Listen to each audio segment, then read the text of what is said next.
Welcome. It's nice to see each one of you. I'm David Goa, the director of the Chester Ronnie Center for the Study of Religion and Public Life here at the Augustana campus of the University of Alberta. Part of our work is to do what we can to pour the oil of gladness on the terror of history, on the great struggles in the human family, struggles between nations, between perspectives, and to seek deep and hospitable conversation on difficult and demanding matters. It is never easy, but it is always worthwhile.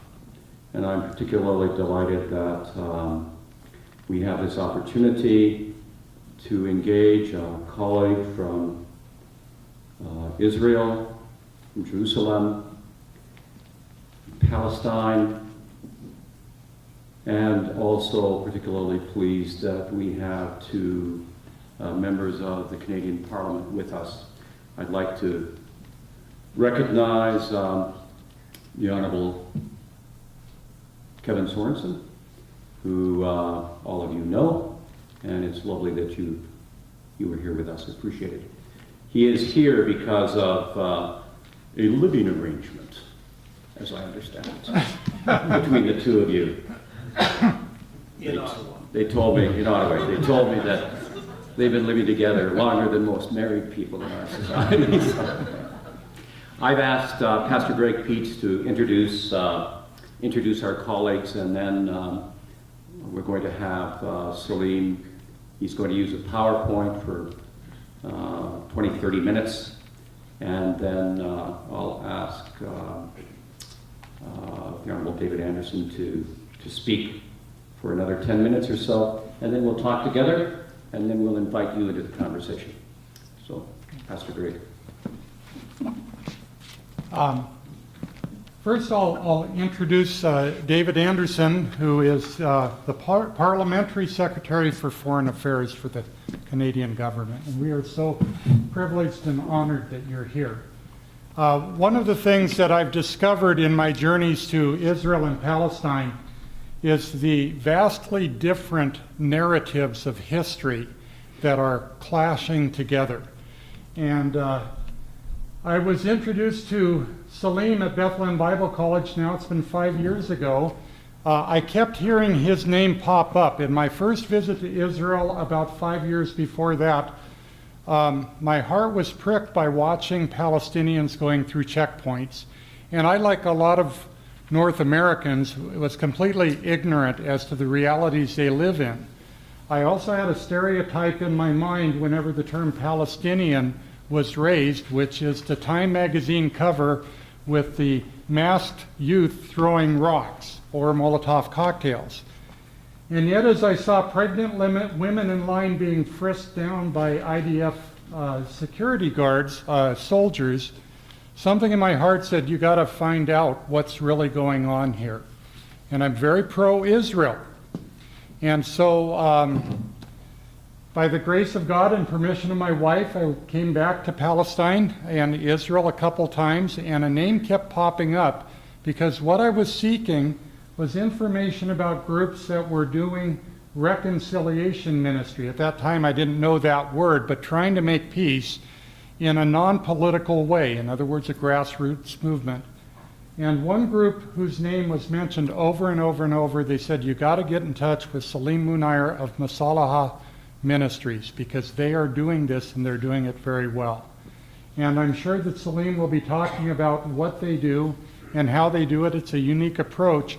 But as I met Salim, even on the first visit, I came home with new tools for, of all things, using with marital couples that are having strife.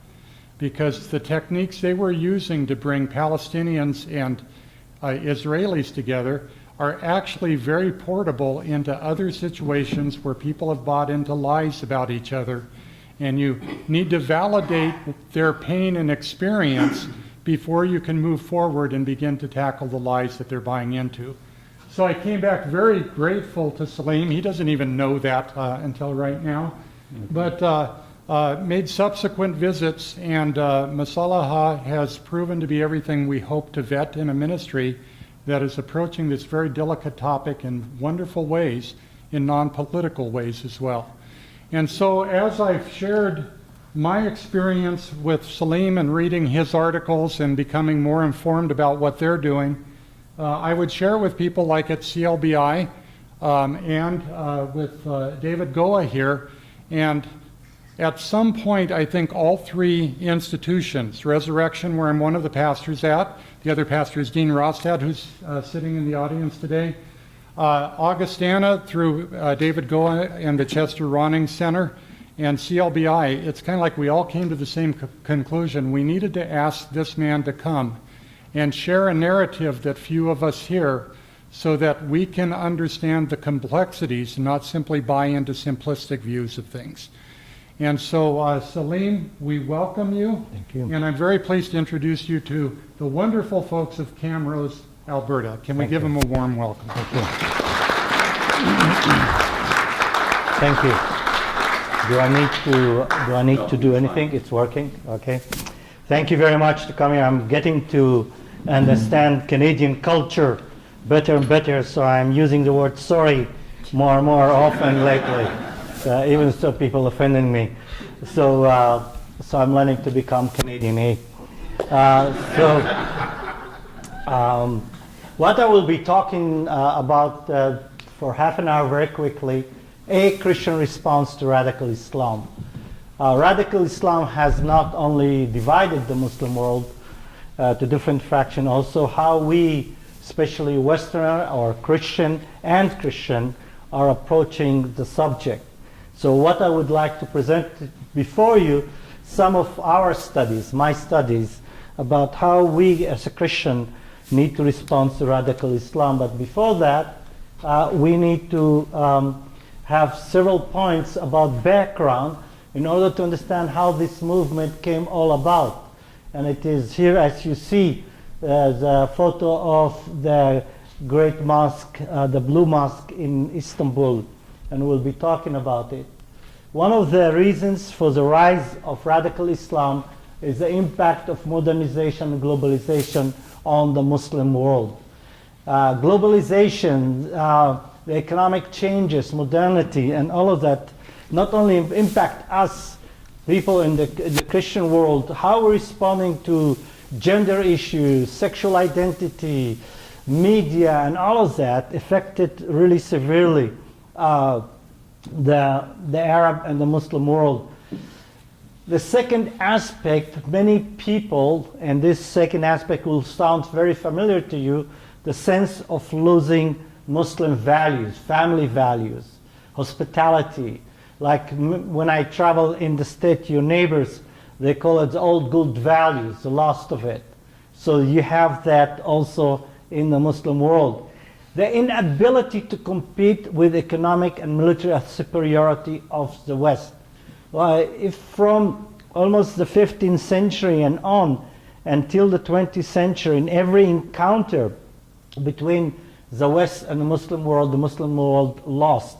The Muslim world, the Arab world, that through the Middle Ages was the place of prosperity, economic, intellectual thinking. The medical book of the world was, for 1,000 years, written by an Arab doctor, and so on and so on. Algebra, the development of the Arab numbers, and all of that. Suddenly, from the 16th century and on, we see the decline economically and militarily of the Arab Muslim world. The inability, what to do with it. Of course, we can, on each point I can talk more. I don't have the time. So I'm just putting the major point. The lack of central legal and spiritual authority for the Muslim world since 1918. And this is something that's really important to understand. In 1918, by the end of First World War, the Sultan of Istanbul, the Sultan of the Ottoman Empire, he said, I'm not anymore Ottomanic, I am Turkish. They adopted nationalism. We are not anymore the leader of the Muslim world. So it is like one day the Pope said, there is no Vatican, there is no Pope for the Catholic Church, there is no cardinals to make decisions. And that's what's happened largely to the Sunni Muslim world. The collapse of all that structure have caused the Muslim world to break down to different groups, and each one of them is trying to affirm, define itself what it means to be Muslim without the whole legal structure that has been developed through centuries for the Muslim world.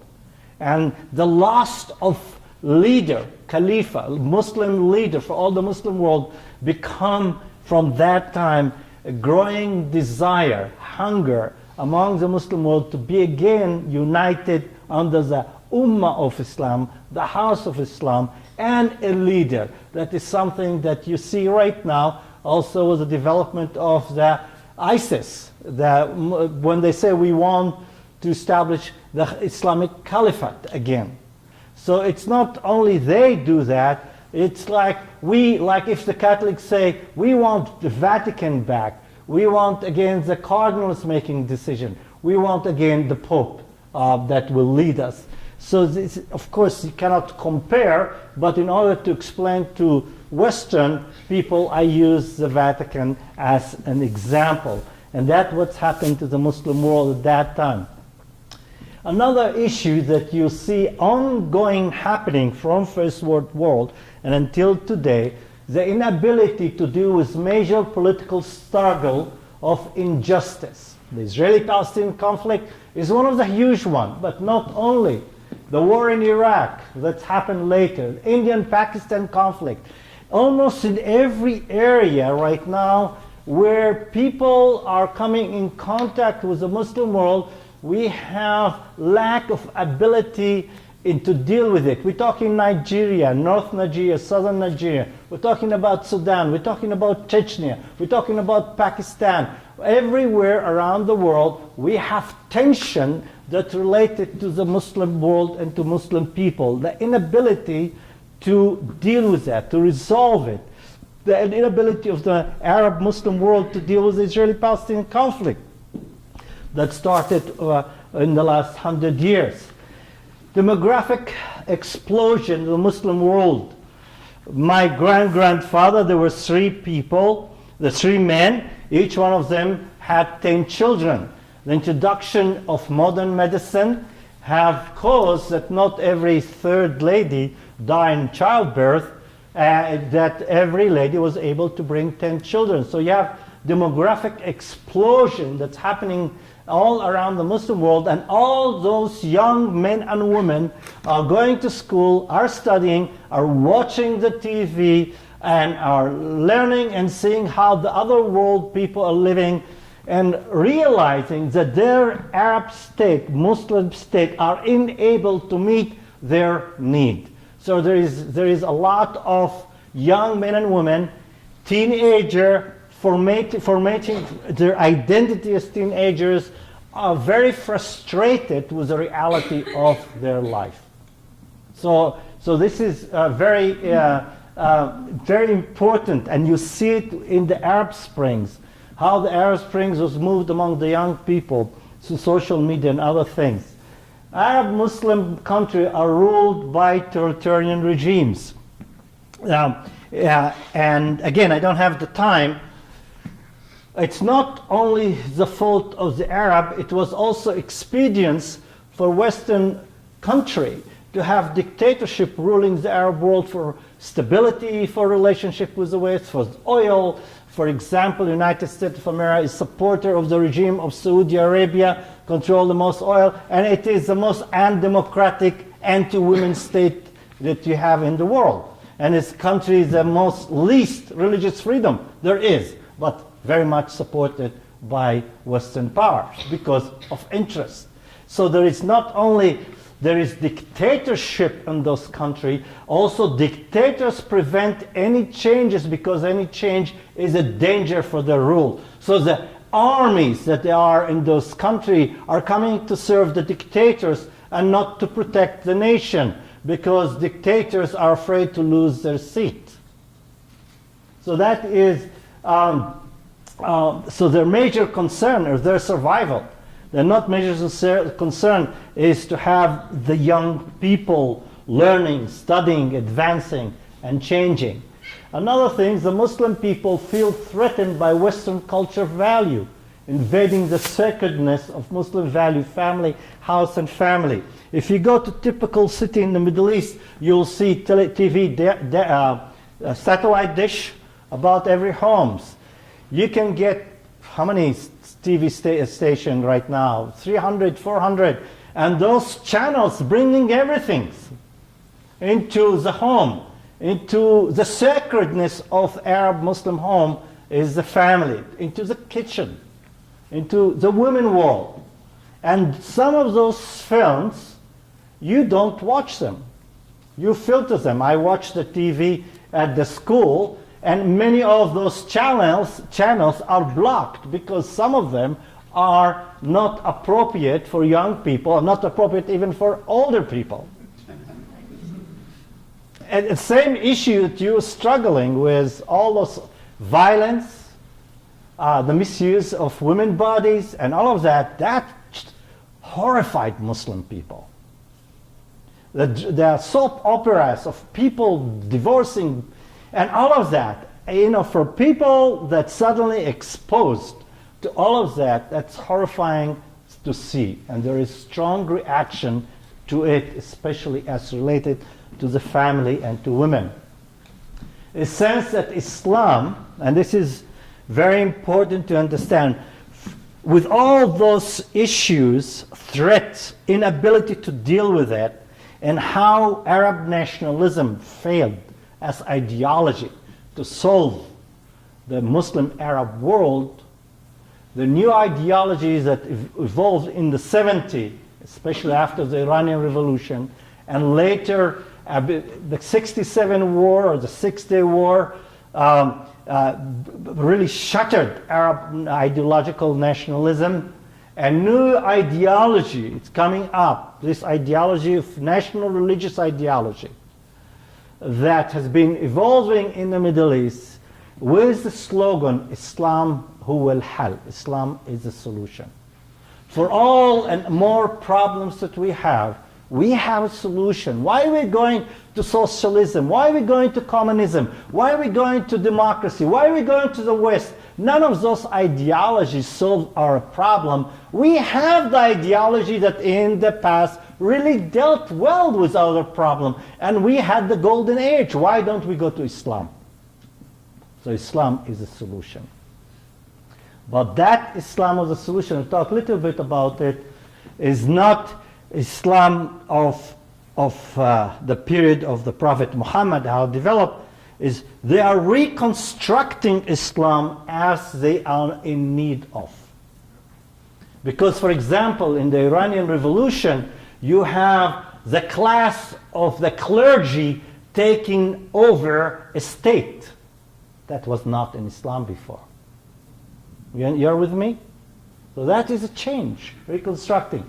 So for one side, desperation for inner reason and other reason, the lack of the ability to develop civil society because of dictatorship. And that among many scholars, when we asked the question, and also The Economist had an article about that, one of the main reasons is the inability to develop a civil society in the Arab world, the stiffness or the rigidness of social order that lead to corruption and prevent any change that happened there. So how Muslims are reacting to that? What's going on? Can you help? It's up here on the other side.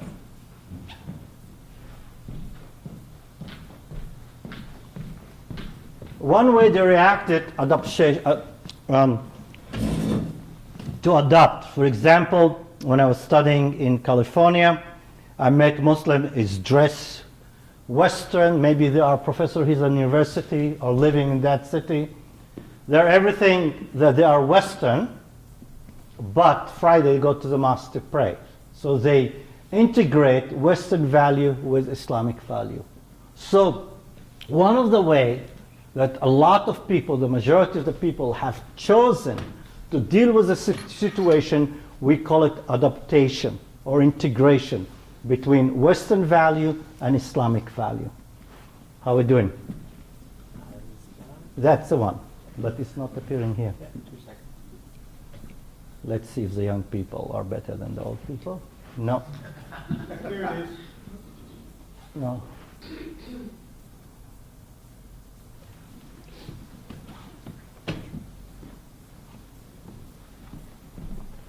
Yeah. Ah. No. So why are you going back?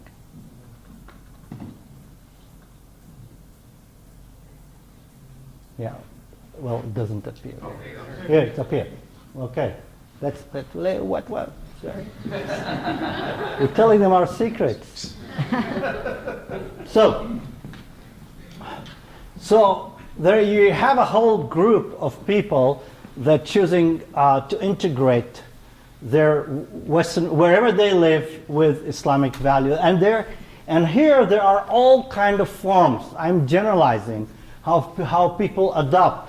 People can adopt also. They're living in Canada. They will dress Muslim or very conservative Muslim clothes, but they also adopt. They speak English very well. They want their kids to educate. They want their daughters to go to university. So there's a different type of integration between Islam and that. So not all Muslim reacting in the same way. Another thing is there is another form of reaction or responding is conservative, not conservative party, don't worry. Is returned to Islamic law as it was developed in the first 300 years of Islam. You know, in Islam, somebody that studied the Quran, by the way, to do big mistake to compare the Quran and the Bible. For Muslims, the Quran, it was theologically what Jesus is for us. So many times I hear people say, let's compare the Quran and the Bible. That is a big mistake to do. Okay, for the Muslim, the Quran, what Jesus is for the Christian, the Word of God. So in the Quran, there are two surahs or chapters. One that's been written in Mecca, the beginning of the Prophet Muhammad's work, and the other one in Medina. And after that, when he moved from Mecca to Medina, developed Islam. So some conservatives want to go back to the first 300 years. As sometimes you hear Christians say, let's go to the early church. The same concept of thinking. Let's go how the early church used to be. So the conservative will go to that without going into details. The next one is a fundamentalist. Believe in return to the fundamental of the faith, the Quran, and the early Muslim community, without going through the hadith. The hadith is a book of interpretation that from it is developed later the Sharia, the Muslim law. To bypass that, you see, all those reactionists is not the typical classical Islam. The Muslim world are reconstructing, because of the situation, their response. And we need to understand that, because that have very important implication, because the implication is this. The implication is that some of the conservative and some of the fundamentalists will resort to using jihad, and because jihad also has all kind of different interpretation. And that we have to understand, because the biggest jihad is a personal strive for spiritual advancement, compared to the lower jihad that is more using violence to defend Islam. But the concept of jihad is also changing, especially as your neighbors in the south were helping the Taliban to defeat the Russian, and in Afghanistan there was involvement of jihad that's moved to a global jihad, that's using jihad as a form of domination or countering Western domination that come in the form of military, culture, and economic alliance. So we have here ideological battle between those groups and the Western world, because the Western world want to dominate the Middle East through economic advancement, through military alliances, for political agreement. And so we have here two ideological movements that they are in conflict with and with each other. So depend which, if you're Muslim, depend to which interpretation, to which sources you go of early Islam, that you will use it for your current affair and situation. Does this make sense?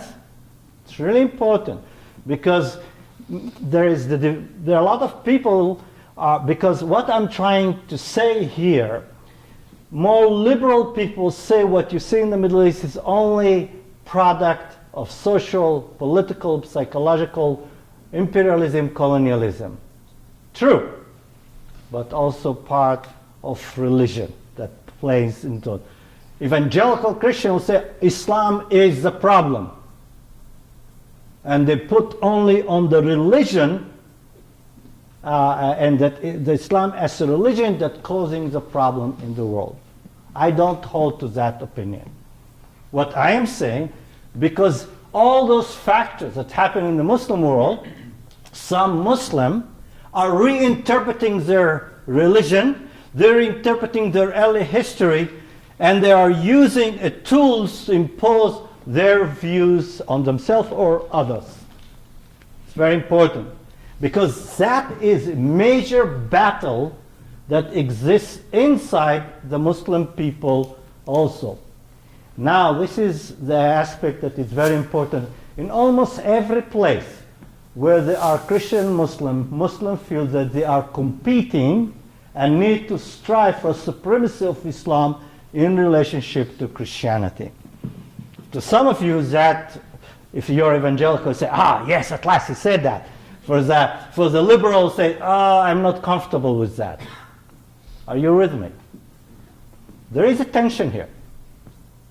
There is, if you go to the Holy Land, next to every church there is a mosque, and the tower of the minaret will have to be higher than the church. So there is a tension. And we have to accept that. And what we do with it. Because Islam as a religion perceives itself as a last revelation from God, because of the revelation before are not complete or have been corrupted. So the Quran and the Prophet Muhammad is the last revelation from God. This is what we call classical replacement theology for those that understand theology. Another thing, militant Islam perceive, if they don't severely address the weaknesses and challenge before Muslim, there is no future for Islam. From one side, Islam is the solution. From the other side, there is urgency. If we don't do something drastically, we're losing everything. Do you understand that? So it's not coming from point of power, supremacy. It's coming from a sense we have huge problem. We are failing to deal with that. Look, we have not resolved the Israeli-Palestinian conflict for 60 years. We tried all kinds of things. We tried war, we tried peace, we tried alliance, we tried to work with the Americans, they betrayed us. We tried everything. It's not working out. So what should we do? So this, and the vacuum of ideology, the failure of the state to deal with the situation. Not, by the way, not only Middle Eastern states are failing. Many states are failing to answer the needs of people, looking for other alternatives in order to deal with desperate situation, and this is where it's coming. I'll have to go very quickly. A Christian response to that. First of all, when we deal with Muslim people in Islam, we need to know that we are talking, why it's not appearing, Muslims are people created in God's image and likeness. When people do violence, it's not because they're Christian, or because they're Jews, or because they're Muslim. People do violence because they're people. And by the way, not only people, Muslim people are violent people violent all over. You just go to Missouri. Okay? Well, I'm not so much familiar with the Canadian. But violence exists because people, as we know, they do violence. So one of the most important things that I have problem with many people I meet in the West, they have dehumanized the Muslim people. They don't see them as people created in God's image and likeness. That is very important. Because in the minute you start dealing with people, not just Muslim, your attitude, your direction change. Second, ladies and gentlemen, if you study history, the Muslim world have contributed greatly to us. The contribution of the Muslim people to world affair and the spiritual challenge about the religious devotion to others and the spiritual challenge that they present to Christians. I have to tell you, in the months of August, to see my neighbors fasting for a month is a challenge for me. Without drinking, eating. The seriousness that they take their understanding who God is and what God requires of us. We are spoiled. We are lazy. They care. They take seriously their faith. That's make me asking question a lot about myself. But through history, the Sufi movement, Al-Ghazali, Islam have challenged and contributed to Christianity spiritually immensely. Anyone that studied Middle Eastern history who knows that, or Middle Age history too. Most of the Greek writing has been translated, by the way, by most Arab Christian to Latin, and through Spain came to Europe. Do you know the word admiral is Arabic word? I can continue. We are commanded to pursue peace and justice with all people. We have to address the grievances that the Muslim people present before us. I'm talking right now as a Christian. If somebody comes and say, I have grievances, I want to listen, I want to understand, I want to address. The Muslim people have grievances, and it's a long one, and then toward us as a Christian and toward the West. Have to present the gospel to Muslim world in their own culture terminology. As the early disciples of Jesus moved from Hebraic culture and world into Greek-Roman world and presented the message of Jesus in a different culture form and different language, it is our responsibility also to give authentic message to the Muslim people what we truly believe. I'm talking as a Christian. That we don't believe in three gods. We don't believe that God has a relationship with Mary and had a son. We have to explain those things. Don't anticipate everybody come to your own side, culture, language to understand you. You as I'm talking to Christian. You as a Christian have obligation to go to your neighbor and as the disciples did, present the gospel in a language and a culture form that is understood by the people. We have a problem here. Another thing, our battle is a spiritual battle and not against flesh and blood. This is a really important aspect. I'm talking about the responsibility of the church. I'm not talking about the responsibility of the state. In the Bible we have three offices: the king, the priest, and the prophet. The king is the one that holds the sword of justice. He gives all law and order.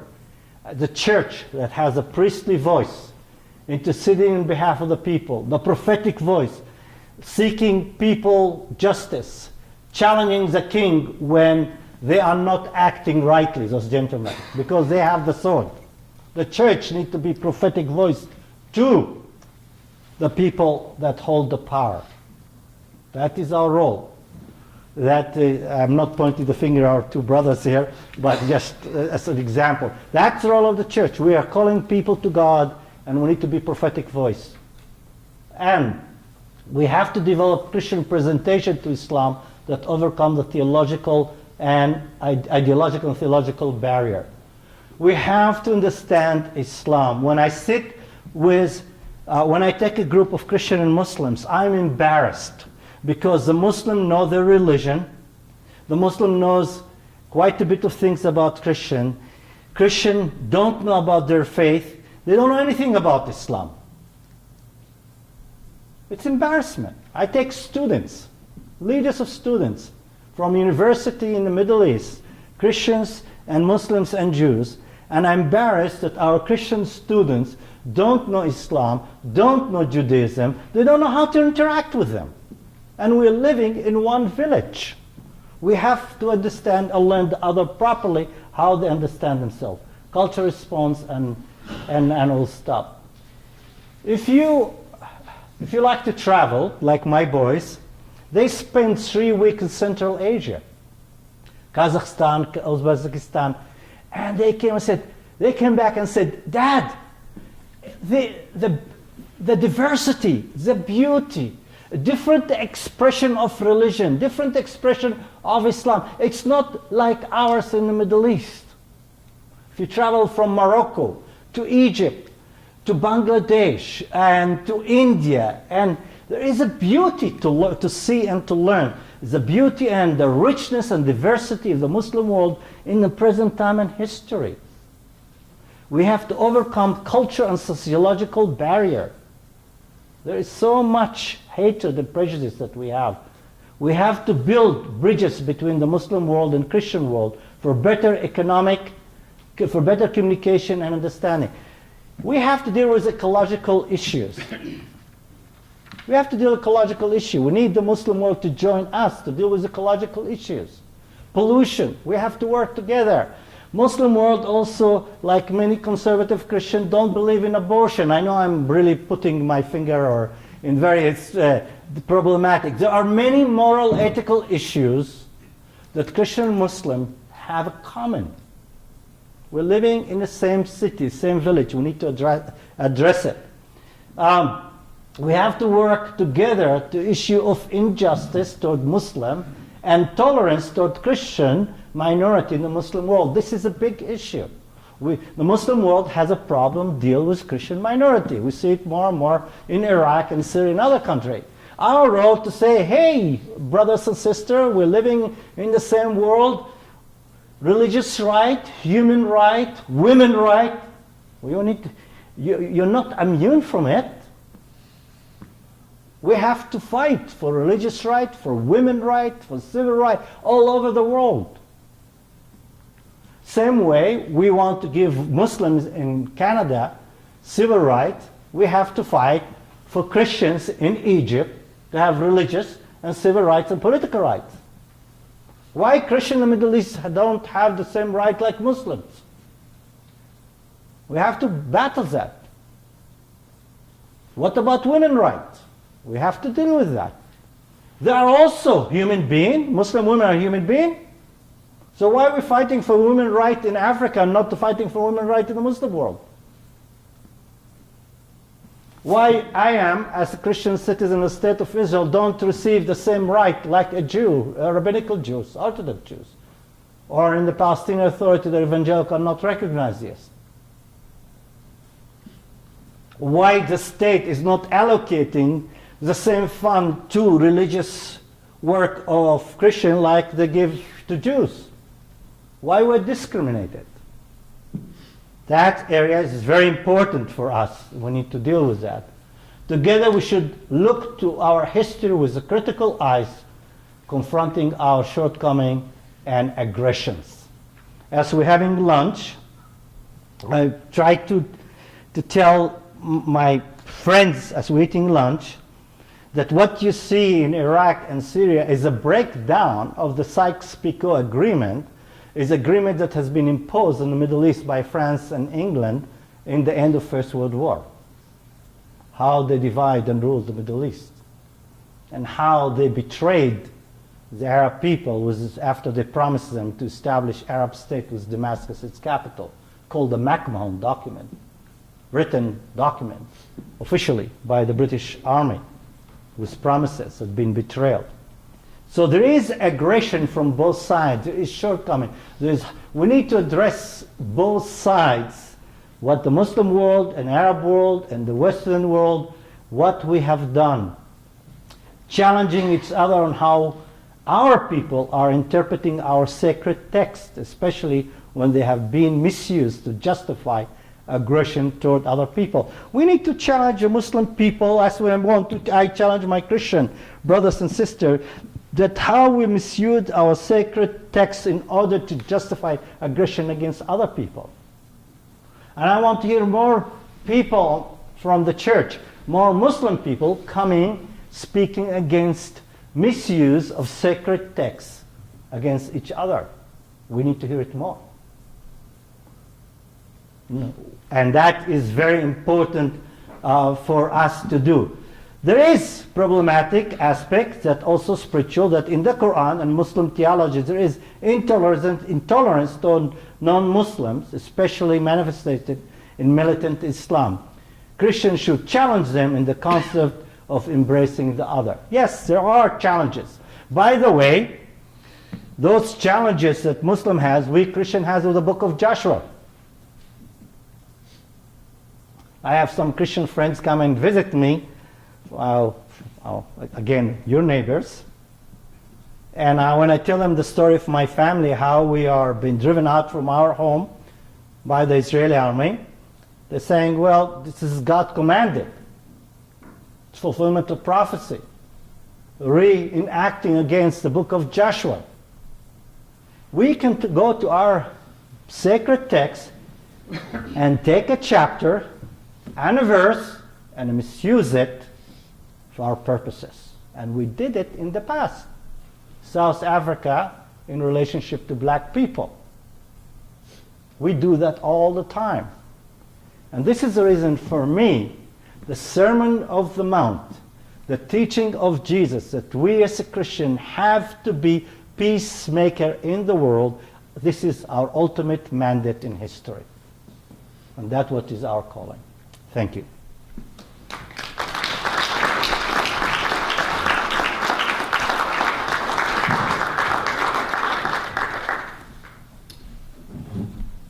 David.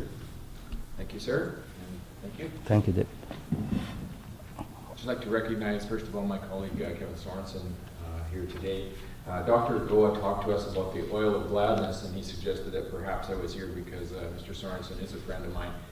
We are friends, but that's not why I'm here. I want to talk to you a little bit today about something that our government thinks can be a source of that oil of gladness. There are a number of human rights that we consider to be very basic, and the doctor just talked about those. We would say things like freedom of association, freedom of speech, freedom of assembly would all be the basic rights that we would expect to see in this country. There's another right that I think is underneath all of those, and that is the freedom to be able to believe, the freedom to believe as you choose. So today I want to talk to you a little bit about that and about religious freedom. When we say the words religious freedom, often people's eyes begin to glaze over. I don't think we understand generally how important that is around the world. When you take a look at the map and you see countries where there is religious freedom, freedom to believe, typically there are a number of other advantages as well. So there are things, improved educational opportunities, more social mobility, better health, actually, stronger economics. And so these things are tied directly together. And we see that extension of the freedom of belief actually applies to all those other rights that I talked about earlier: freedom of assembly, freedom of speech, freedom of association. Religious freedom is not something that most people in this world enjoy. We sit in this room, we don't have to worry about it, we don't even have to consider it. But the reality is that 75% of the people on the face of this planet are not free to worship, to change their religious beliefs, and to practice their religious beliefs as they choose. And 80% of the persecution that takes place is actually on Christians. It's still the largest religion, and it is the largest number of people who are under attack. And this is an issue in all places. It's not under attack, or religious freedom isn't under attack just from one point on the spectrum, but it's actually under attack, I would say, from the two ends of the spectrum. So on one extreme, we have governments that grant and enforce exclusive status to only one religion, and that's often referred to as the sacred public square. But on the other extreme, there are governments that seek to stamp out any expression of religious declaration at all. I guess we could call that probably the naked public square.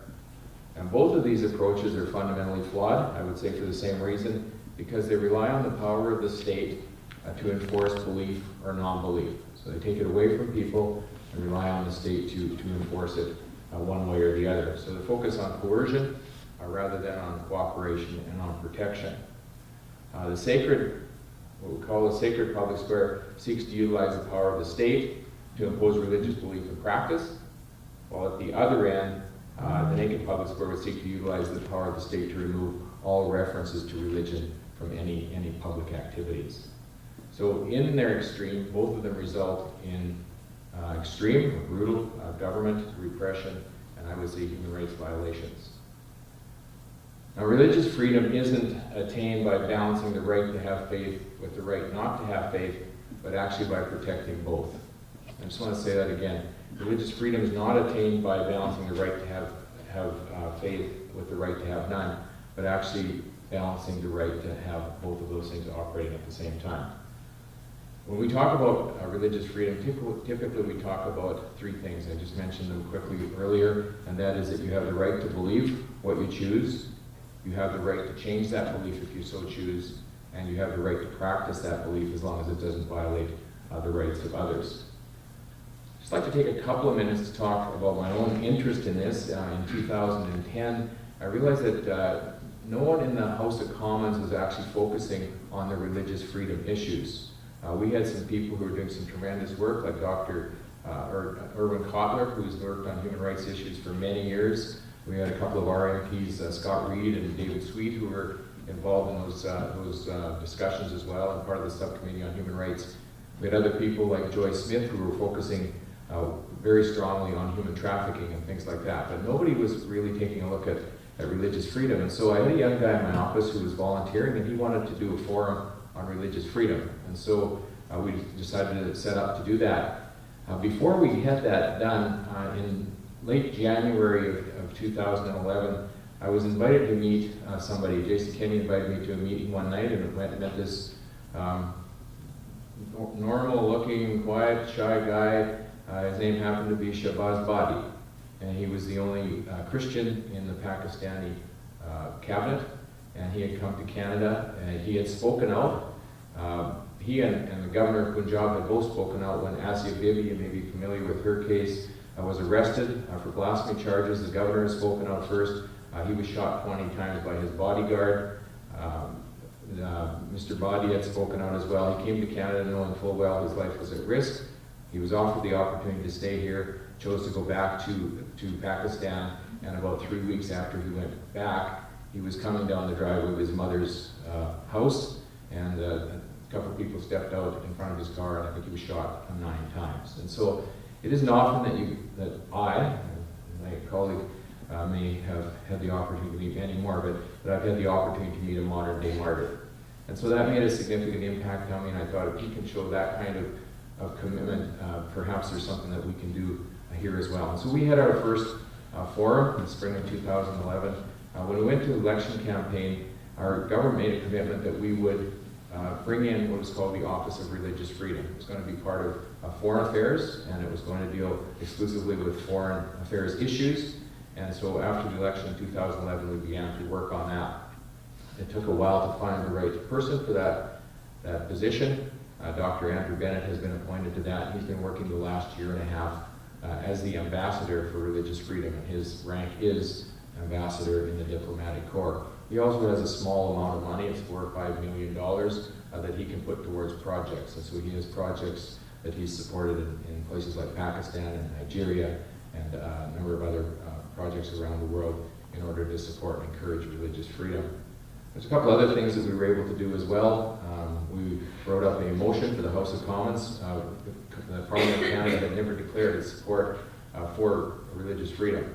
And so a young lady in my office wrote up a motion for us. We worked with the Minister of Foreign Affairs and the Prime Minister's office. We brought it forward. We weren't sure what kind of support we were going to get from the opposition. We thought we had one party with us, and we thought that the other party was going to vote against it. When it came to the floor of the House of Commons, we were thrilled to find there was unanimous support in the House of Commons for that motion, and so that passed as well. In the last few months, there's a group of us who have been working internationally to put parliamentarians together in a group so that we can support each other on these issues. Last week we had a meeting in Oslo, Norway. We signed a charter for freedom of religion and belief. We had MPs from about 20 countries who were there to sign that and to join together, and that included places like Pakistan, Nepal, Burma, and some other countries where even by being there, some of the MPs were taking a risk and coming and joining us to sign that document. So I'll just stop there. I guess we've heard about fear today, and those of us who have faith are people who believe in grace as well. And so what we want to do is personally and as groups to display grace and to be able to create space for other people to do that. And so I think that one of the reasons why that Office of Religious Freedom has been put there, one of the real interests of Ambassador Bennett is to be able to go and to be able to create that space where people can show that grace to each other, that acceptance, the ability to tolerate the fact that other people hold different beliefs and yet can still work alongside of each other. And so that's why I think what we're talking about here today is so important. We want to be able to create that space, and we want to eliminate those who would think that there's exceptions to that, and encourage them to change their ways, and also to adopt those three principles that everyone has the right to believe, everyone has that right to change their belief if they so choose, and everyone should have the right to practice their belief as well. Thank you. Thank you.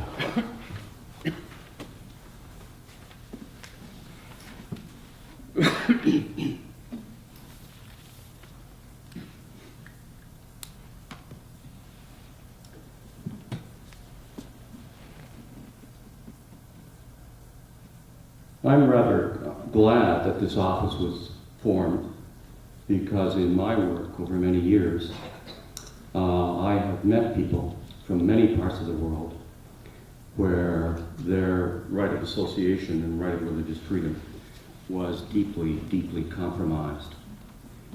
And when you meet them, you really think about this issue a little differently. We've had that problem in Canada as well. All we need to do is think of our Doukhobor brothers and sisters, of the Japanese Buddhists, the Eastern Orthodox and Catholic Ukrainians, and the way in which they were treated not only in wartime, but also treated by the famous five when it came to eugenics.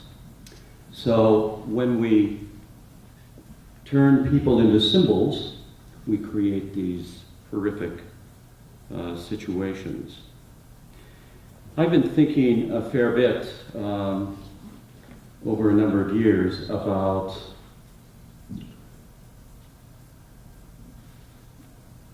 an aspect of this matter that we want to focus our conversation on today. How does it come about that young men and increasingly young women are eager to die for something? What is the circumstances that has created such an appetite? An appetite.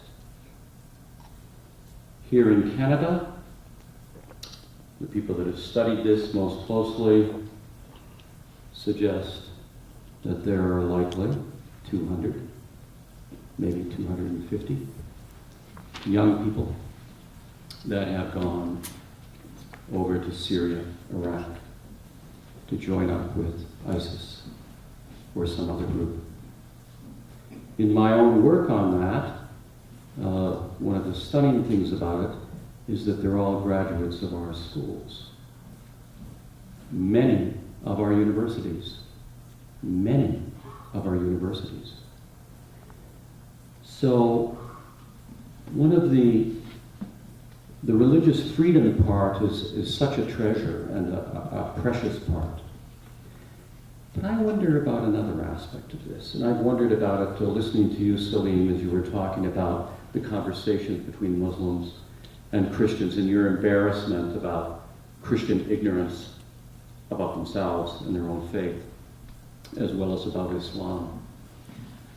Here in Canada, in this part of our country, there was in an earlier period, a kind of piety, and religious communities were very vibrant and what have you.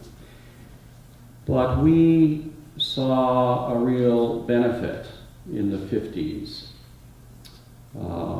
under the flag of tolerance, to see that we removed from the curriculum references to Christianity. And it seems now that we can look back on that and think about what the effect of that is. I've done a lot of work in the Muslim communities here, with those communities. Had a very large research and documentation project over a number of years, with the whole range of the House of Islam. As you may know, the first mosque in North America was built in Edmonton, but the whole House of Islam came in the 1970s. And I've gotten to know many of the men and women in those communities, and am pleased to call them friends. What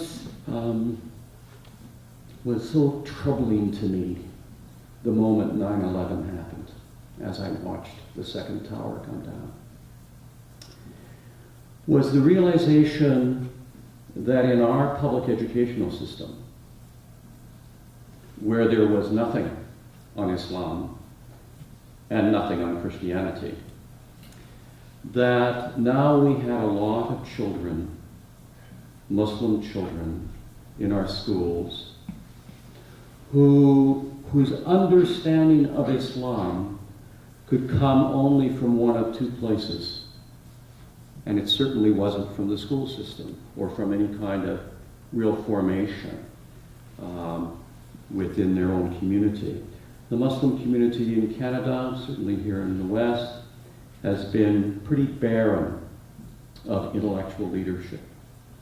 So as the students in the schools were faced with what was going on geopolitically, we gave them no way of understanding the very foundations of their faith or the history of their faith. Now, recently, I've had conversations around this issue of Canadians, some of them cradle Muslims, but a number of them converts to Islam, some of them obviously with deep, deep psychological problems, but all of them with spiritual problems. I've had conversations about what really has gone on there to create that kind of landscape, that possibility. And in my conversation with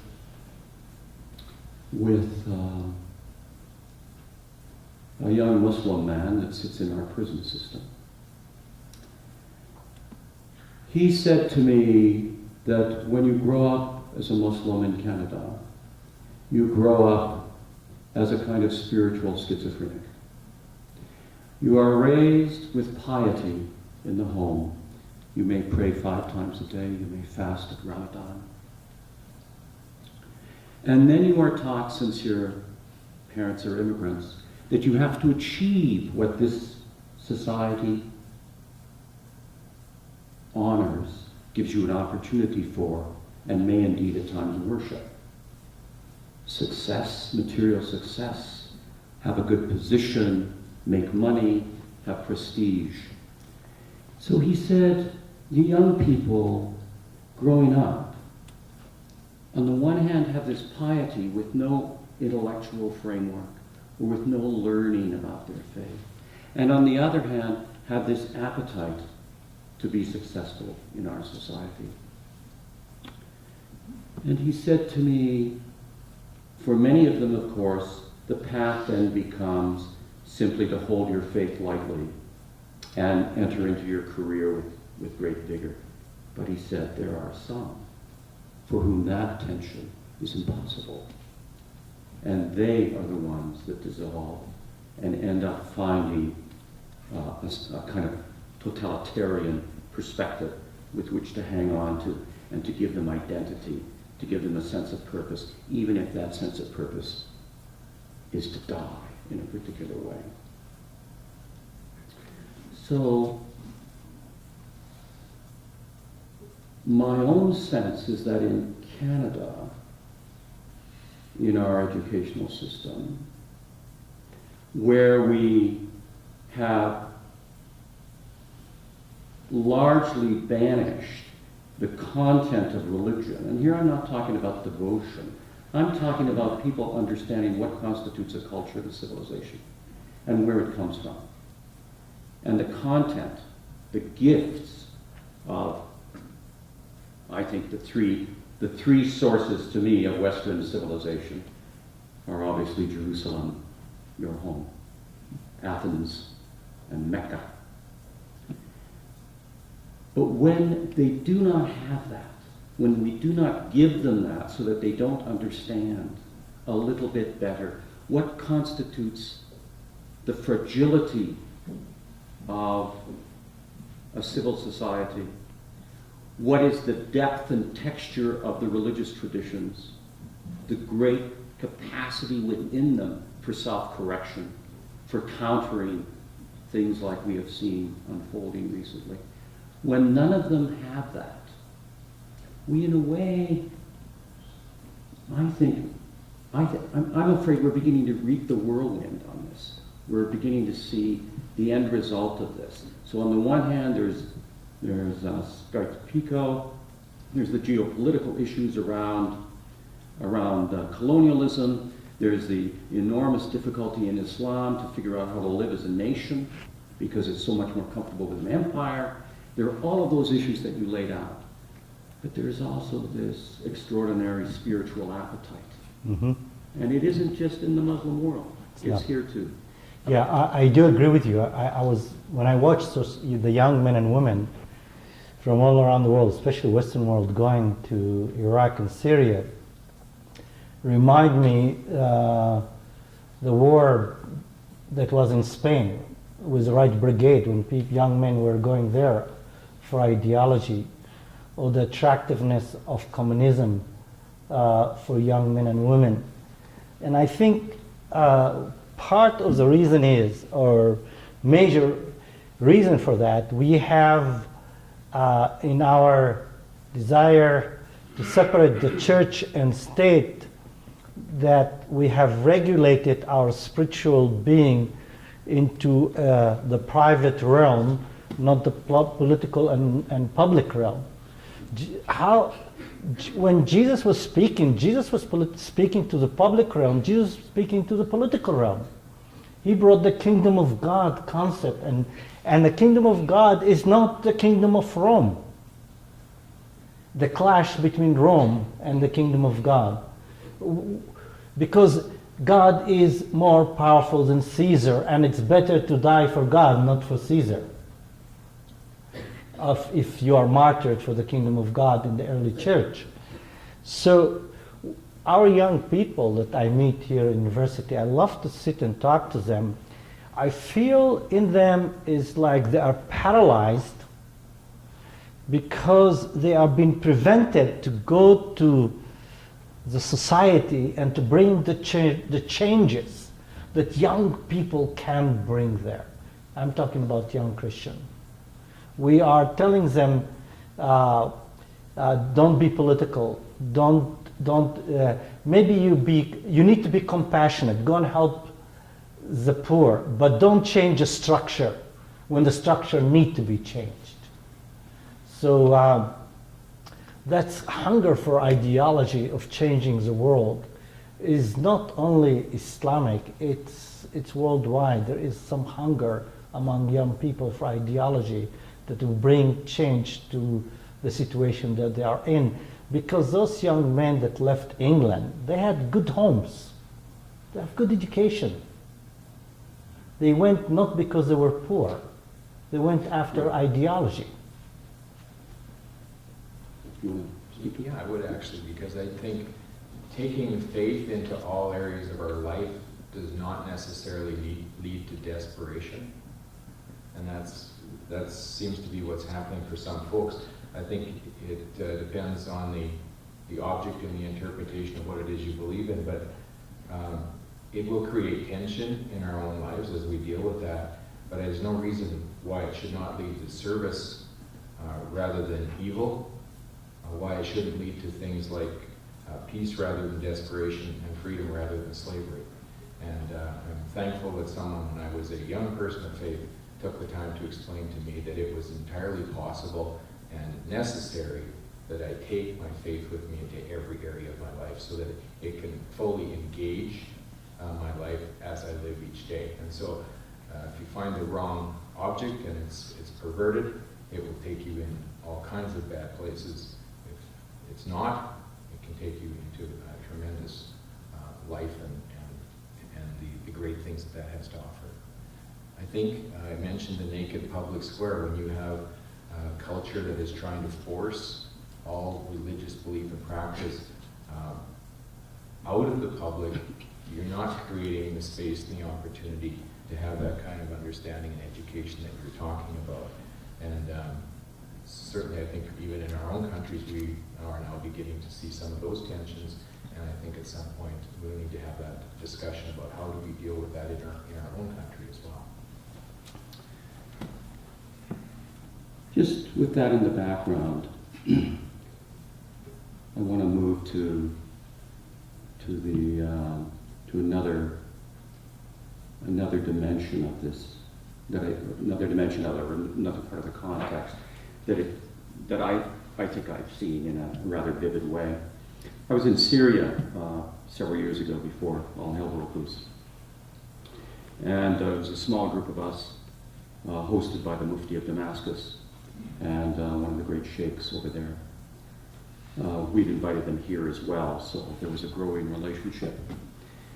But it was remarkable to me, just remarkable, how everyone who spoke in the various conferences we were at, or with the people in the government, in the cabinet, spoke with 10 cabinet ministers, every single one of them took very little time to speak about their whatever they were supposed to speak about, Islamic economics or the nature of Islamic law or what have you, and would very quickly speak about the Great Sham, the Greater Syria.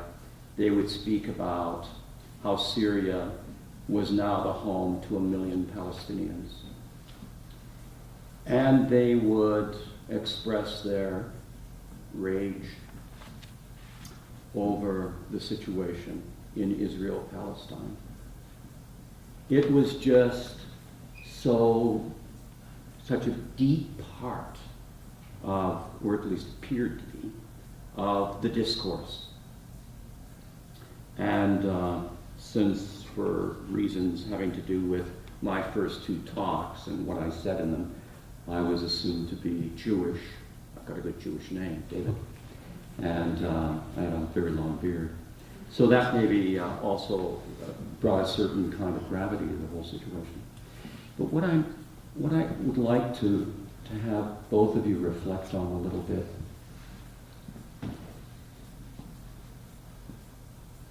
our country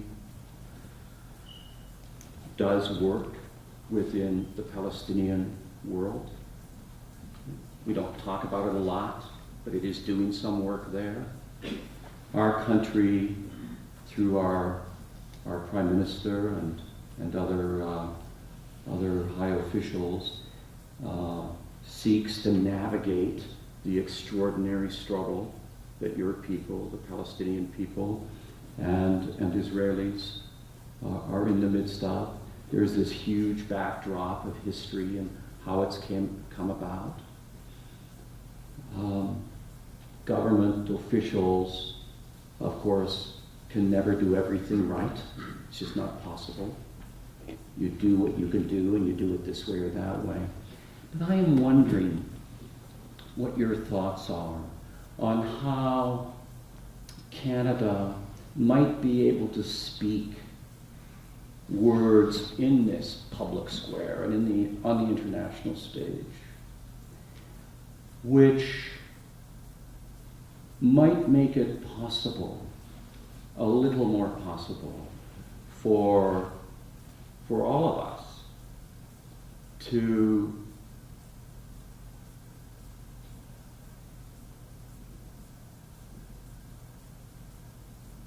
seek those, whatever avenues of peace might possibly exist. To not place us in the position where we are seen, if indeed we are, as being only supporters of the state of Israel.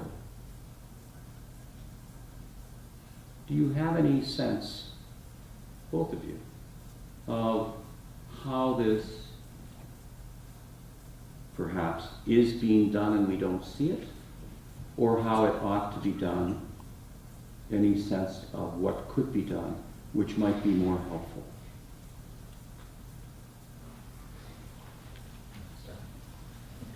Well, our position is very clear, I think, and that is that we support democratically elected governments around the world.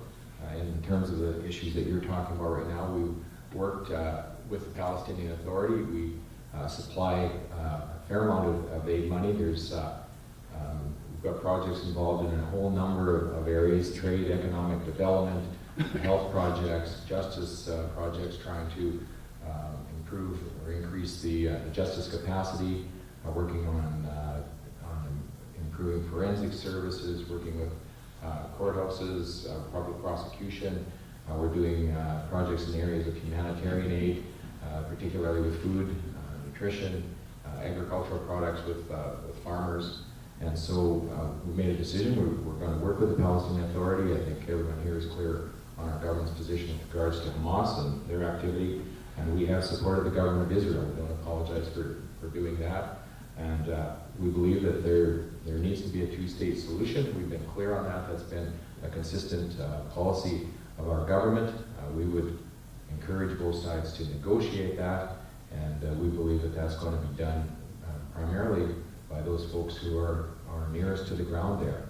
We're a country that believes in supporting democratically elected institutions. We will continue to do that. But we see our position as trying to assist on both sides of this equation, supporting the democratically elected authorities, and hopefully working and seeing resolution with a two-state solution in the end. There are several points that I would like to reflect to you, to what you have said. I don't think people in the West understand the deep wounds concerning the Palestinian issue and how the Palestinian issue is so deeply, and the continuous situation of the Palestinian issue, that's not only the big issue of the Middle East, is a source of a lot of anger, frustration. And I think a lot of people said, okay, it was a war, you guys lost, get along with it. The problem is that there is a continuation of a process of uprooting the Palestinian from their homeland. And that has not been addressed. And the unresolving that issues is really need to be addressed. So the scar about the Palestinian-Israeli conflict is going so deep, and I don't have the time to talk about it from culture point of view, identity point of view, and others. That's one issue. This scar relates also to a failure that I would reflect, the failure of the Arab world to rise up economically, proper state, meeting the needs of people, and meeting the challenge of the West that expresses itself through different interests that they have in the Middle East. And the third aspect of it, this is a challenge for Middle Eastern people, both Arabs and Jews, to look critically into their history and to be self-reflective on their failure, and we have not done it properly. And I think this is a big miss. We blame everybody else, we don't blame ourselves. Even so, the others have important role, but still we need to take responsibility for what we are doing. It's true that relative to other countries, Israel is more democracy than Jordan's kingdom, or what's happening in Egypt and other countries. But describe Israel's democracy like Sweden or Belgium or England or Canada, that is, trying to find the right word, it's scandalous. It's scandalous to say that. Because you have here in Israel, and I'm Israeli citizen, and a group of Israeli Jews and myself, we are very, very concerned that continuation of the situation that we have right now in Israel-Palestine, where Israel imposed itself as a Jewish community on growing majority Palestinian, depriving them their human right, their right, and not only because of security, because of demographical issues. Israel as a Jewish state is moving into very dangerous ground. That I am as Israeli citizen, that work with Jews, love the Jewish people, I have a great concern for where that's going on. Because you are finding a state right now that controlling almost 50% Palestinian and 50% Jews. And the 50% Jews that controlling the Palestinian, different segment of the Palestinian are deprived from basic human rights. It doesn't work. It's not sustainable. There is no effort. We talk about two-state solution. So how come Canada is so quiet about rebuilding all the time settlement and confiscation land in the West Bank? Because that prevents the two-state solution. Why are we quiet? Why are we quiet if we talk about two-state solution that Canada accepted East Jerusalem, the capital of the Palestinian state? How Canada is quiet when the state of Israel encouraged Jewish groups to move into Eastern Jerusalem neighborhood of Palestinian? I mean, words and deeds need to go together. So if we are talking about not supporting terrorist group, there is Tag Mechir settlement groups that the Israeli government declared them as terrorists, that some Canadians are supporting them, do you know that, by money from Canada. We're supporting settlers groups, some groups here from Canada supporting them and working, going and helping settlement. They are burning mosques, attack churches. So let's be equal with everybody.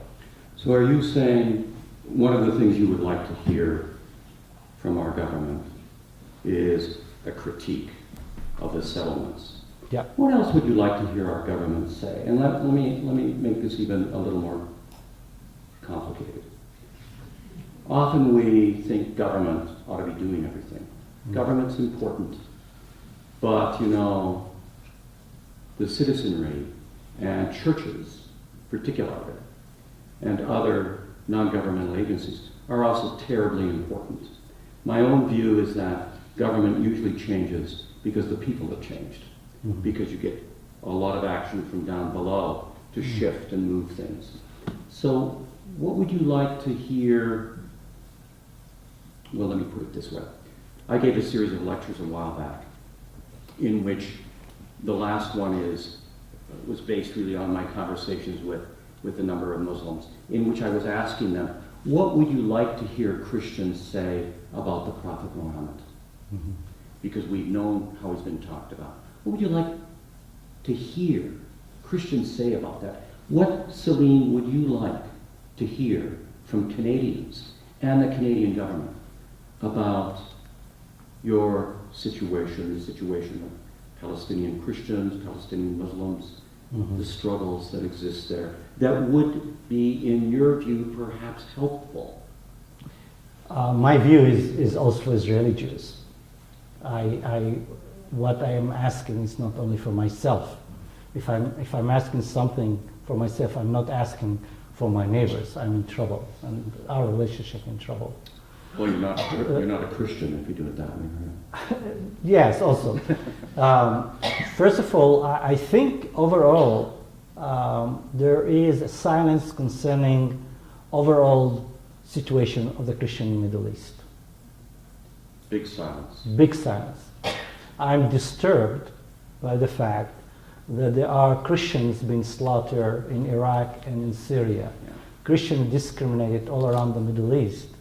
And government, I'm not only saying the Canadian government that in other issues speak up strongly, are not speaking out. And I think especially the left and the liberal. Because for the left and liberal and academic and upper class, Christianity being perceived as colonial imperial. Mm-hmm. I am Middle Eastern Christian. I did not bring Christianity to the Middle East. Christianity is Middle Eastern faith, rose in the land, in the milieu of the Middle East. I'm not foreign planted into the Middle East. That's my challenge for the liberal and the left, that they will go and fight for human rights, for women's rights, but they will not fight for Christian rights. And that is, I have a big problem with that. I have a big problem also with the Christian right. They will fight for Jewish right, but they don't fight for Christian right. There are more money coming from Christian organizations in Canada to support Israel and the Jews and support the Palestinian Christian Church. I'm not saying not to support Jews. I'm saying, what about the household of God? Because their support to Israel is not because they really, a lot of them, I'm generalizing, I'm doing mistakes here. They are not because they really care about us, because they have certain end-time scenario.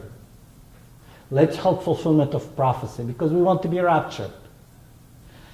Because that is another form of anti-Semitic attitude. There's another side of the coin of anti-Semitic. It's like, we're not treating Jews as human beings. We're not treating Jews as people deserve security and safety like any other people. The Jews are only something in a certain God program. But the Jews are more than that. They're first of all human beings created in God's image and likeness, that they need to have safety like any other people. So I would like to see security for the Jewish people. But also I would like to see justice for the Palestinian. That's what both sides say, and that is possible. So we need to be more active. We need to, the international body, I have to say, in the end of the day, when husband and wife don't want to live together, you cannot force them to live together. But the complexity of the Middle East and the interest in the Middle East give a lot of weight for international intervention. Mm-hmm. Yeah, just one comment to the first part of what you said, and that is that Canadians have stepped up, and as particularly try to deal with some of the issues that we're facing or being faced by minority communities. We now have our military forces are in the Middle East, and it's primarily because what was happening to minority communities. There was a response that we felt was important, and so we're there. And that's one of the reasons that we're there, is because of the brutality that was taking place against those minority communities, which included Christians, included Yazidis, and others. Let's let the public, because Yes, please. Who would like to enter in and speak to this a little bit? Did I see you raise your hand? Can you also speak to Salim's concern about the settlements? Because I know that's a big concern. Our colleague has asked if David could speak a little bit to the question of the settlements. I actually can't.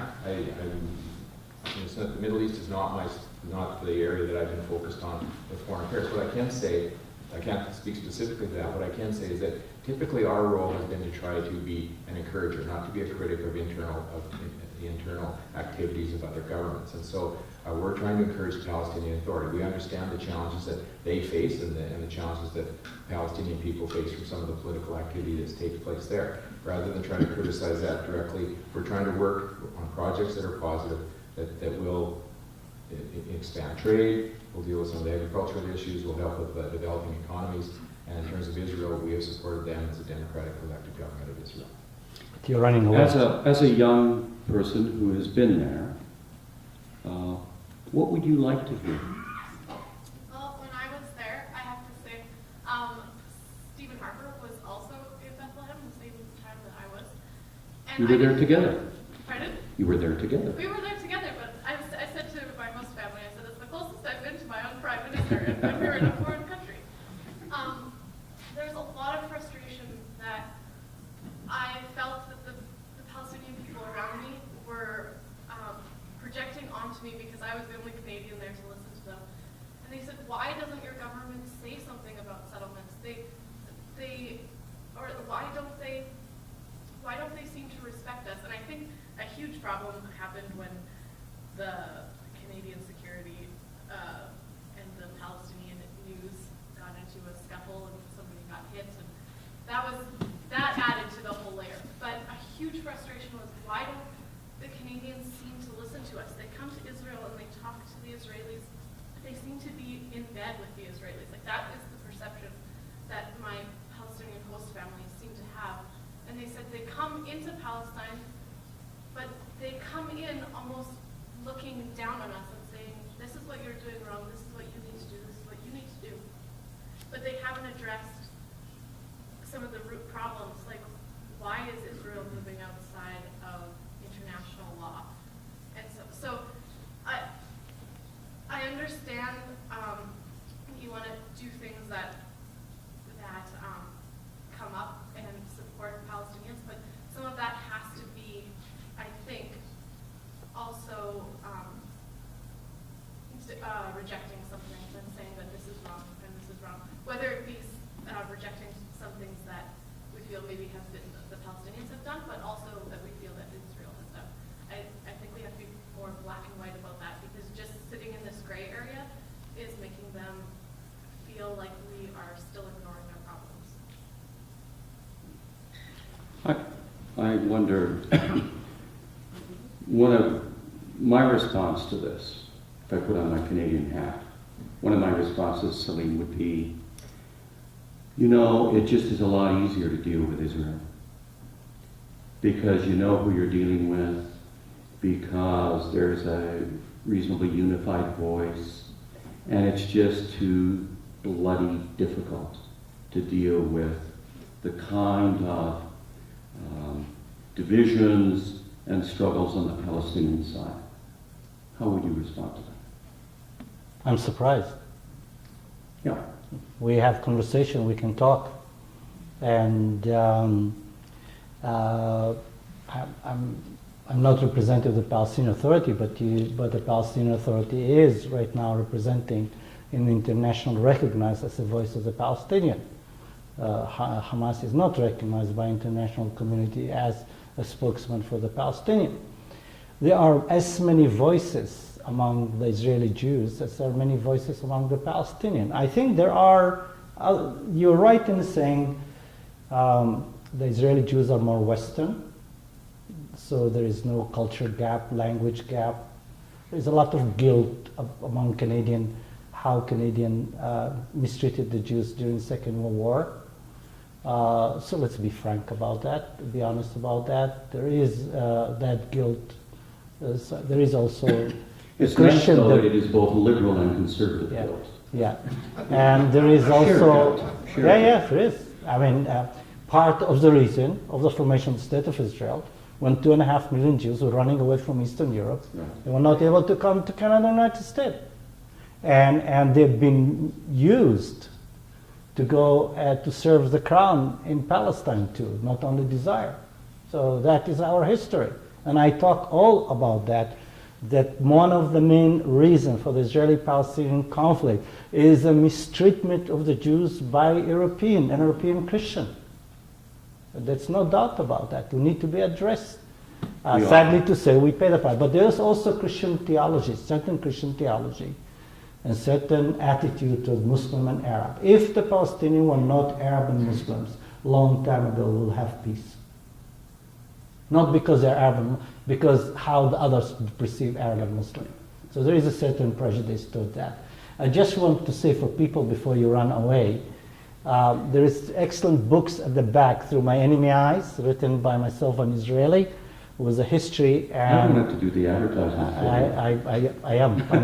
I'm Palestinian, you know. A trading culture. It is really culture. So at the back, if you really want to understand more, I found out in my travel in many countries that there is lack of understanding the different historical narrative of the conflict. I'm saying that not because I want to sell my books, because I don't make money, because I have to buy them from the publisher. It is, you're going to have a growing gap from the age of Adriana and your generation. They are experiencing, learning, and seeing things. And they are the future, and they are having discomfort with our generation, my and your generation, over whom are we coming. In order to understand young Canadian that go to the Middle East, we have to learn the different historical narrative, because we don't want to alienate them. They are the future. And Adriana is the future of Canada and also future of the Middle East. And our boys in her age also the future of Canada and the Middle East, because what's happened in the Middle East affect you, and what's happened here affect us. We have a few more people to... Yes. Jordy, did you have... No? Harry? I just wanted to address this to David. David, I'm a former conservative supporter. I know that the Americans have criticized the settlements. I am a believer, as a former conservative and very interested in politics, that we have not taken a balanced approach to the Israel-Palestinian issue. We seem to be more extreme than even the American position, who have a great interest in seeing Israel as strong. So I'm saying to you, a lot of Canadians don't see our government taking a reasonably balanced approach to this issue. Well, why do you think that is, Harry? I think there are all kinds of reasons, a lot of them political, trying to attract votes from certain aspects of our community. Yeah, but the votes are going to get less and less. There's far more, the Muslim community is growing dramatically. They are, and that's what surprises me, that we don't take a more balanced approach to this. I mean, if the United States itself is criticizing the settlements, which is harming this attempt to get a so-called two-state solution, why are we being so one-sided in support of Israel? I'm not saying that the other side is good or anything like that. I'm just saying, why aren't we being, especially as a middle power? Canada used to be looked at as a peacemaker. Now we aren't. And I find that hard. Well, that's not true at all. We're actually looked at as an effective international participant now. Before, we were basically off the scene. And we've seen that there's been a huge difference over the last 10 years. And I would argue that we do have a balanced perspective on this, and that is that we're supporting two democratically elected structures, and we're trying to participate where we can in order to reinforce them and encourage them to work towards the kinds of rights that I talked about earlier.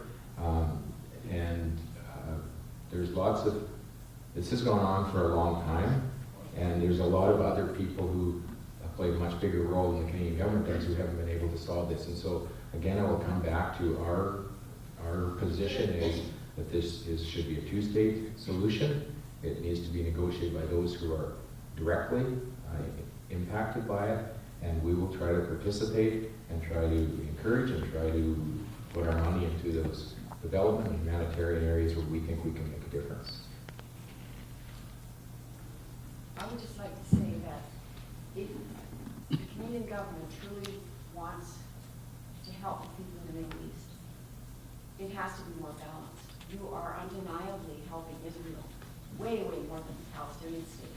So that is an unfair scenario from the get-go.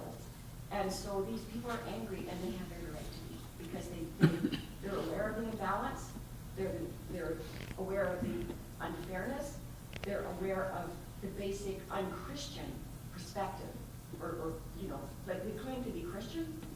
I don't think so. Christ was fair. Canada is not fair. Well, you don't want me to spend the next 10 minutes reading through the No, I amount of don't. money and the No, I projects don't, that we're because I actually putting already in to know. help, because we're already convinced that we're not doing that. We are, and we're going to I don't continue think to. Just one thing, David, I just want to say that one statement that say that the both sides that need to sit in negotiation, the both sides cannot sit in negotiation, come up with fair peace because the imbalance of power between the Israeli and Palestinian.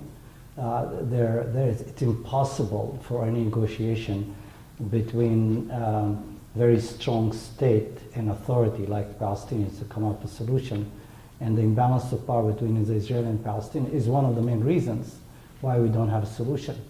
So to say, okay, you two boys sit together, work it out, it's not going to happen. It didn't happen. It didn't happen in the last 40 years. And that is a problem. And America is not a fair broker. America is one-sided, and America has said that. So how you putting, the position is impossible. I'm just saying from anyone that's involved in reconciliation, that when you have two parties that are in conflict, if one party is very, very powerful and the other party is very weak, it's very hard to come to solution as a practitioner. So I'm saying that the policy in itself is self-defeat. It cannot work out. I'm just commenting on the policy. I'm not saying if you are that assuming that the Israeli and Palestinians will sit together and work it out, come out with a solution. It's very hard for me to see it happen. But it's also impossible for us to make that happen if the two parties can't bring themselves. I agree with you. position. That's my point, is we believe that we have a role to play, which is encouraging the democratic development structures that are in that region, and helping out where we can with humanitarian and trade development aid, export aid, those kinds of things. But the solution is going to have to come from that part of the world. I agree with you, but also I agree with the people that have said, yes, you speak against Hamas as violating international laws, that they are being declared as terrorists. The settlement also by international law illegal and violation of international law. I'm not comparing, I'm not equating Hamas with the settlement. I'm just saying when people violate law, they violate law. When 3,000 dunams has been confiscated recently, a lot of it in Bethlehem area from Christians. I mean, that is another step to block possibility of two-state solution. And that, I think, what the public is saying, you need to speak into that, to say to the Israeli government, we support you. I support the safety of the state of Israel, but the settlement, movement, and confiscation of land is working against you. And we will need to hear that voice. I was in Syria after a number of these conversations. My colleague Nicholas Wickenden, who's a historian, needless to say, he's emeritus, he's retired, but he's the only historian I've known for a long time who would give you an argument for the benefits of the British Empire. So that's where he was coming from. But after listening to our colleagues in Syria speak for 3 or 4 days, Nicholas spoke up and said, well, my friends, look at your country, look at Jordan, look at Iraq, and he named all of them.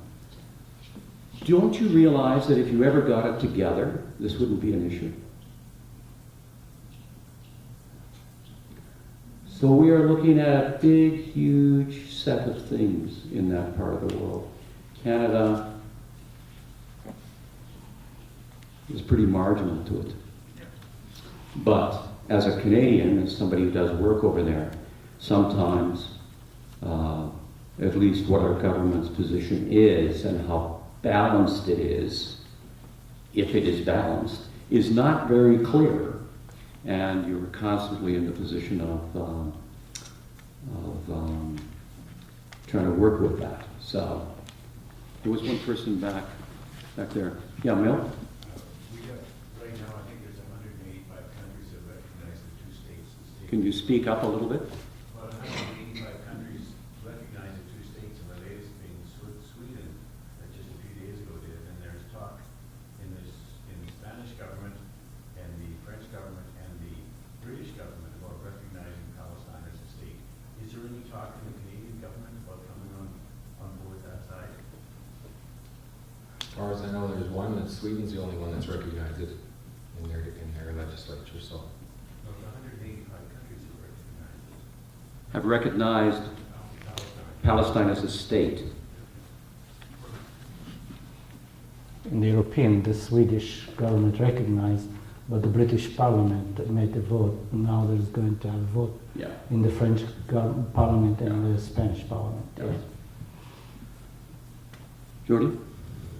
I have one question, more so directed to Salim, is the issues of Palestinians and treating, countries needing to treat both Israelis and Palestinians as humans and not just as pawns in some game, is if Palestinians are of a more similar culture of Jordan and Syria and the surrounding Islamic countries, it seems to me from what I've researched about the issue is that they haven't really done much to absorb them into their country or try to help them as much in the sense of there seems to be more of like, yeah, get Israel, or like, kind of antagonizing Palestinian-Israeli conflict as opposed to trying to help them, naturalize them into their countries or something like that. Yeah. So are the Palestinians, if I can just repeat, if I've understood the kernel of your question, are the Palestinians not also treated simply as pawns or symbols in a geopolitical game among all of the countries in that part of the world which have large Muslim populations? Yes, no doubt about it. Yes, that's part of history of politicians and people. But it is very dangerous to generalize, not only dangerous to generalize, but it's factual, is not as true. 80% of Jordan are Palestinians, that Jordan is the poorest country in the Middle East, and Jordan right now observes millions upon millions of refugees from Syria, from Iraq, from all over. I think any country in the Middle East that need to have praises for taking care of refugees is the Jordanian. Compared to any other state, including Western state, millions of billions of women and children are going to Jordan, and the Jordanians are taking care of them, and they're the poorest country. So each country has its own track record in treatment of the Palestinian. One country, the worst, is Lebanon, because Lebanon is built on very delicate balance between different ethnic religious groups.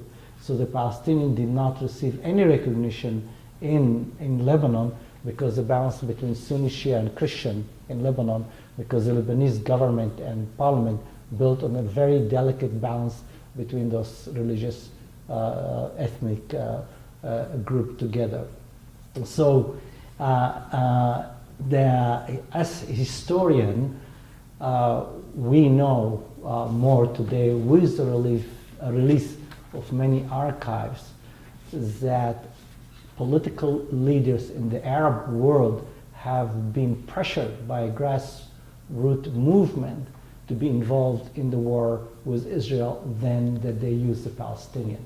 So Jordan and Syria got involved in the 48 war as a result of many Palestinian refugees going in Jordan and Syria, putting pressure on the government to interfere in their behalf. So this is the reason we need to study history. So yes, of course, people have been used politically by all sides, the Jews and the Palestinians. Nobody's immune from that. Well, Harry, did you want to speak to that briefly? One quick question that you haven't spoken about, but I think is very important. Can you enlighten us just a little bit? I know it's a big issue. What about the Shia-Sunni split?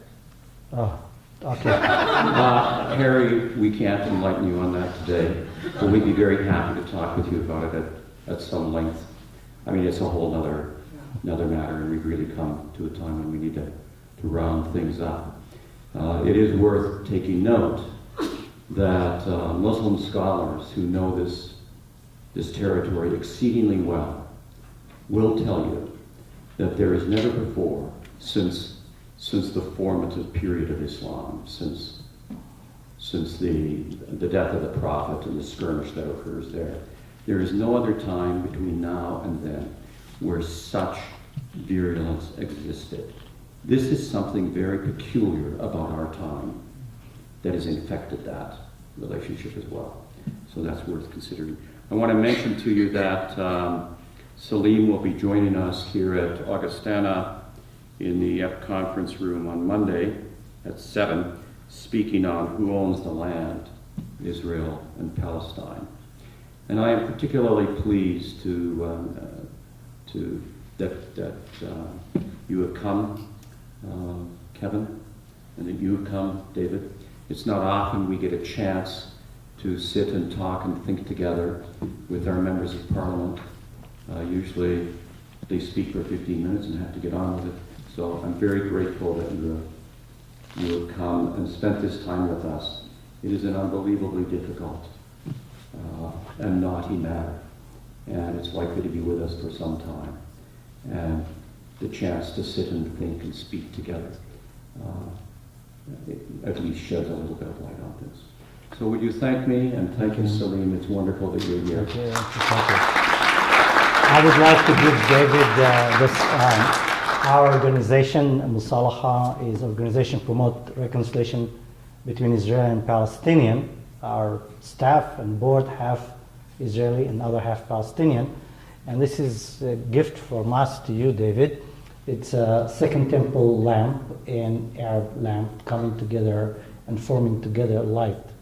So that is our hope that our distinctiveness together can bring light to the darkness. Thank you. Thank you. Thank you.